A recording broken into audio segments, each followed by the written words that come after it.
Well, I was blissfully unaware of one-book projects which had been in existence for a few years.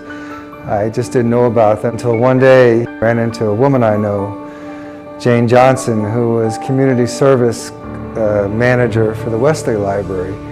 She told me she was going up to Providence to help pick one book for all of Rhode Island to read. And I had never heard of such a thing.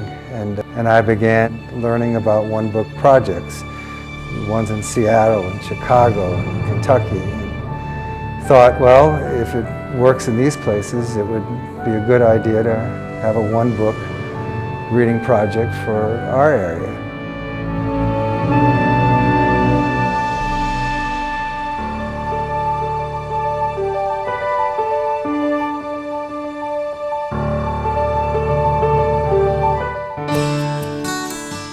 I wrote a column suggesting we start this thing and use the day's circulation area, and volunteered that the day would perhaps print up buttons or bookmarks or something to help move this along.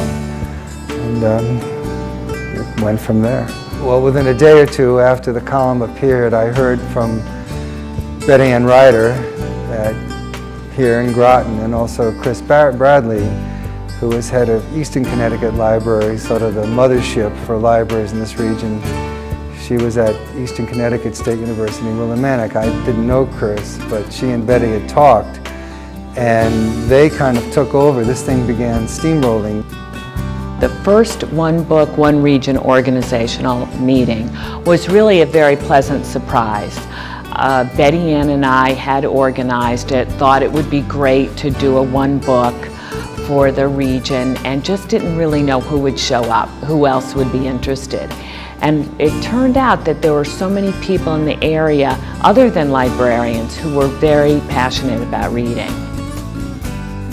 The first meeting of One Book, what became One Book, was in January of 2002. And as I recall, our big meeting room was full. Everybody was really excited about the idea.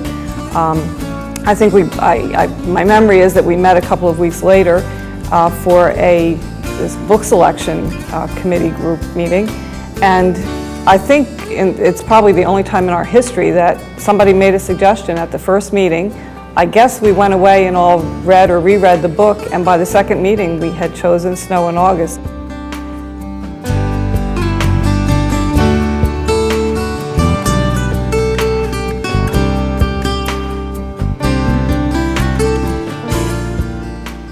The selection of Snow in August was a book that really would resound to that group that we were looking to try to bring in, those teenagers.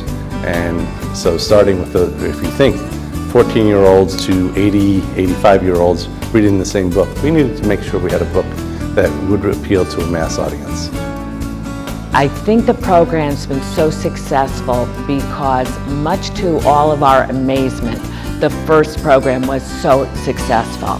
And I still remember from my little office at Eastern Connecticut State University, shyly talking to Pete Hamill and asking him if he would come out to Eastern Connecticut. And he was so charming and delightful, and came to kick it off, had dinner with all of us, charmed us. I remember his appearing at NFA. After the first year, we were so thrilled to have pulled it off, because these one book things, up until the time we did it, really were done by big cities, Seattle and Chicago, and big money too. And we didn't have a budget. Pete Hamill came for free. We just asked for donations all around the area, and people were very generous.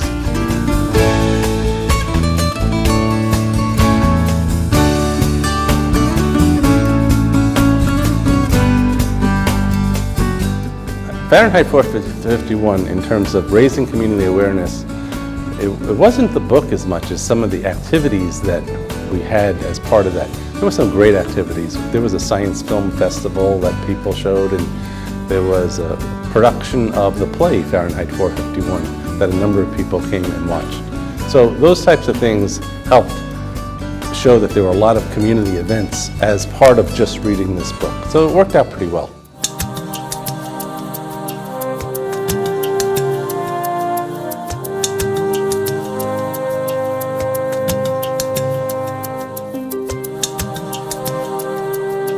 selection of The Kite Runner was probably one of the more helpful things in terms of putting One Book, One Region on the map. When we picked that book, it wasn't a bestseller at the time. It really was just a book that was sitting there near the bottom of the list. And very quickly, when we buy 4,000 to 5,000 copies of a book, one title, that really quickly moves it up the bestseller list, and all of a sudden there was a big buzz about The Kite Runner. Everyone was starting to read The Kite Runner. I think participating in the One Book, One Region program had a tremendous impact on how people viewed or received my book. I think because of the themes in the book about family, about friendship, about sacrifice, forgiveness, these are very human, universally human themes. And I think when the community read the book was kind of a glue. It brought people together, gave people a common forum on which they could discuss these very universal themes, even though the story was set in Afghanistan. Choosing a book like The Kite Runner I think was very important to how future years of One Book turned out. We often tell people when we're asking them to come here to participate in our One Book program that we've had well-known authors like Khaled Hosseini here, and I think that has definitely influenced people about their willingness to come.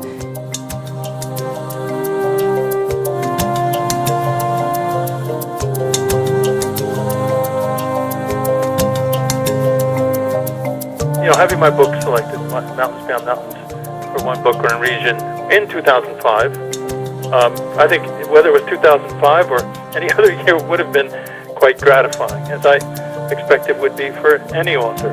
I'm very fond of these programs. They're very good for writers, but they also can connect writers in a more direct way with readers than writers usually get a chance to do. Traveling with Farmer to Moscow and Siberia and, well, really all over the world, I was exposed to more reasons for despair than I'd ever seen before or indeed imagined, and yet it was the most exhilarating experience of my life. I remember how I used to turn away from stories about the AIDS pandemic when I was reading the newspaper, just flipping past the stories because the problem seemed too big, too complicated, too expensive ever to be solved. But here were Farmer and his colleagues saying, no, it's not too big, it's not too complicated, it's not too expensive, and here's the proof.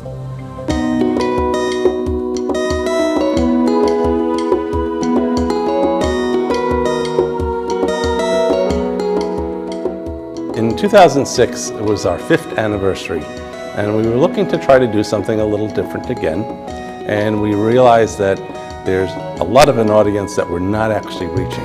Although the book that we were choosing, The True Story of Hansel and Gretel, was a little controversial and probably a little bit on the edgy side for our high school students, 14 and 15-year-olds. So that was why we went to choose 3 books that year: a book for adults, a book for teenagers, and a book for younger children.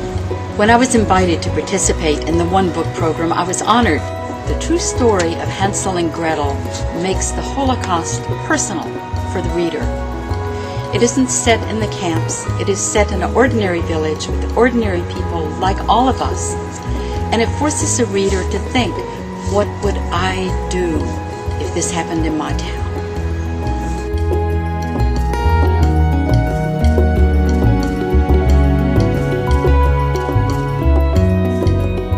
This year, I have to say we got very lucky. It was one of our easiest and earliest decisions. When we read Across 100 Mountains, we knew that we had found the perfect balance of a good story and a timely topic. Immigration is a very, very difficult topic to talk about, but it's so important for communities to be open to discussion.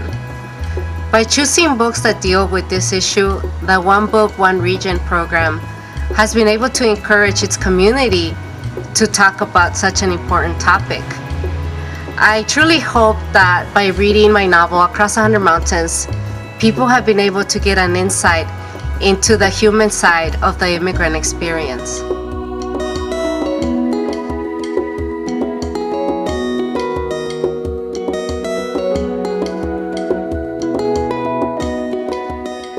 When we used Richard Glaubman's book, Life is So Good, it's the story of this elderly man in his late 90s who learns to read for the first time.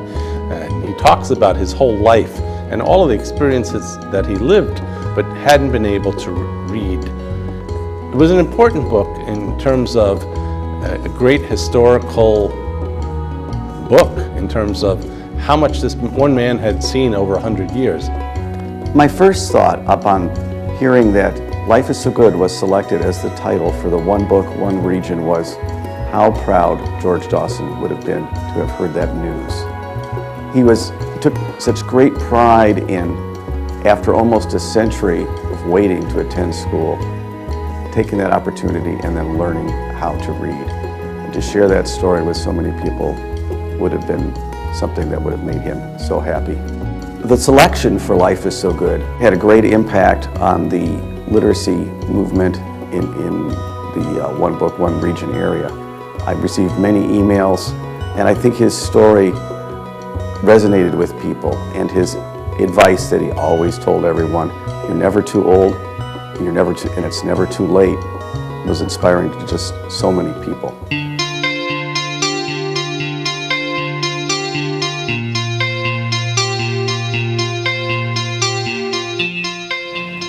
When we chose City of Thieves by David Benioff in 2009, it was one of our typical years where we start reading usually in September, right after the previous year, and we go through many books.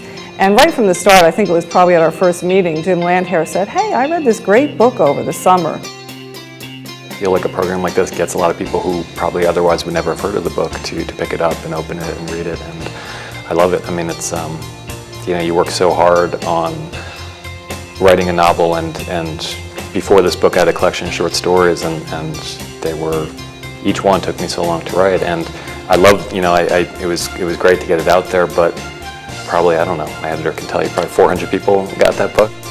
It's nice to have a wider audience. It's really, it makes me happy, so this program it's a wonderful thing.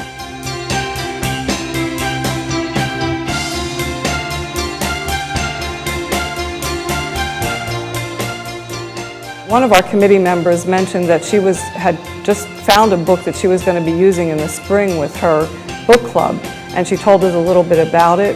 We all said, well, you know, why aren't we considering that one?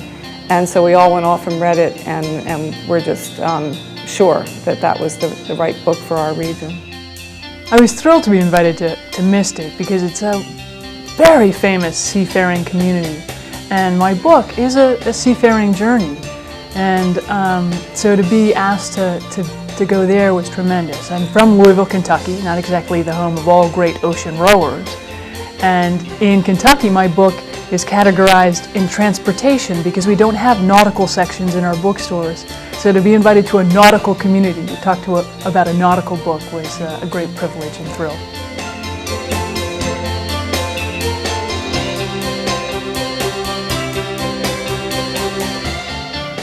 This year's book we're very excited about. We think it's a timely topic and also a great story. Extremely Loud and Incredibly Close by Jonathan Safran Foer. It was a well-received book several years ago, but we think this year, on the 10th anniversary of 9/11, it really is the perfect book for all of us to be reading. It's a great story. I know when people get started, they're not going to want to stop until they find out what happens to 9-year-old Oscar. And I think they're also going to be fascinated by the interesting illustrations and photography and typography that's in the book. It's a very interesting book just to look at, so it's different than anything we've done before.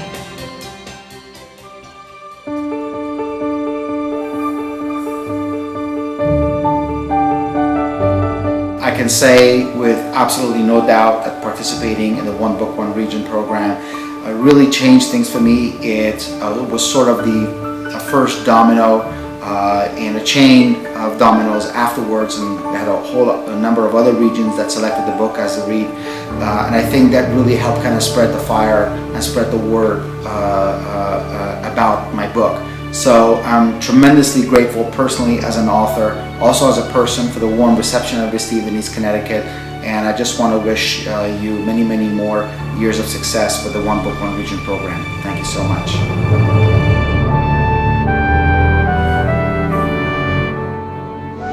One of the markers of civilization is always a civilization that allows people to come together and talk about poetry, about fiction, about morals, about politics.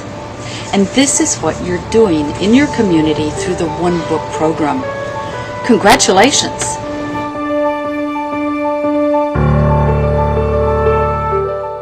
This is the One Book, One Region's 10th anniversary. I hope there is a 20th. I hope there is a 30th. I think these are great programs. There are voices out there saying that we live in the twilight of the written word. I don't believe that for a moment. I still think there's something wonderful about the book itself. This is an enduring art form, and I hope that a program like One Book, One Region will endure too.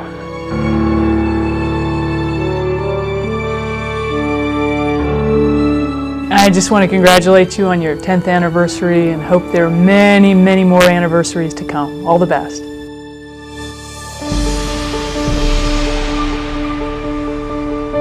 But I think the One Book, One Region event really helps promote reading on all levels, and at a time when the publishing industry is so challenged and the idea that the printed word might even someday be out of date, the discussion and the sense of community that the One Book, One Region fosters is something that is just invaluable to all of us.